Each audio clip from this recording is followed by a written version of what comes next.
argument is an attempt to persuade, but the goal of logic and argumentation isn't simply to persuade, it's to persuade for good reasons. The most basic definition of a good argument is straightforward. It's an argument that gives us good reasons to believe the conclusion. Now, there's not much we can do with this argument, though. It's too vague. We have to say more about what we mean by good reasons, obviously. To do this, we'll start by looking at some ways that arguments can fail to be good. And from these, we'll extract a couple of necessary conditions for an argument to be good. Here's an argument. All actors are robots. Tom Cruise is an actor. Therefore, Tom Cruise is a robot. Here's another argument. All tigers are mammals.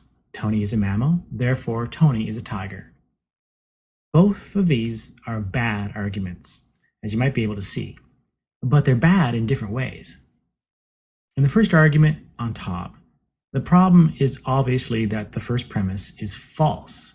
All actors are not robots.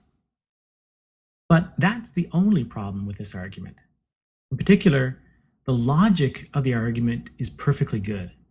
And when I say that the logic is good, what I mean is that the premises logically support or imply the conclusion, or that the conclusion follows from the premises.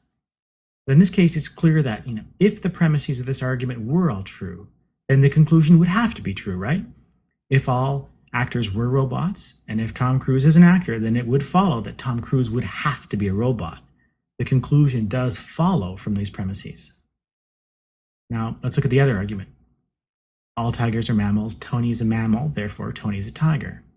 First question, are all the premises true? Are all tigers mammals? Yes, they are. Is Tony a mammal? Well, in this case, we have no reason to question the premise, so we can stipulate that it's true. So in this argument, all the premises are true. Now what about the logic? This is where we have a problem. Just because all tigers are mammals, and just because Tony is a mammal, it doesn't follow that Tony has to be a tiger, right? Tony could be a dog, or a cat, or a mouse. So even if we grant that all the premises are true, these premises don't give us any good reason to accept that conclusion. So this argument has the opposite problem of the first argument. The first argument has good logic, but a false premise. This argument has all true premises, but bad logic. They're both bad arguments, but they're bad in different ways. And these two distinct ways of being bad give us a pair of conditions that an argument must satisfy if it's going to be good. First condition, if an argument is good, then all the premises must be true. We'll call this the truth condition. Second, if an argument is good, then the conclusion must follow from the premises. We'll call this the logic condition. Note that at the top, I call these necessary conditions. What this means is that any good argument has to satisfy these conditions. If an argument is good, then it satisfies both the truth condition and the logic condition. But I'm not saying that they're sufficient conditions. And by that, I mean that they don't by themselves guarantee that an argument is going to be good.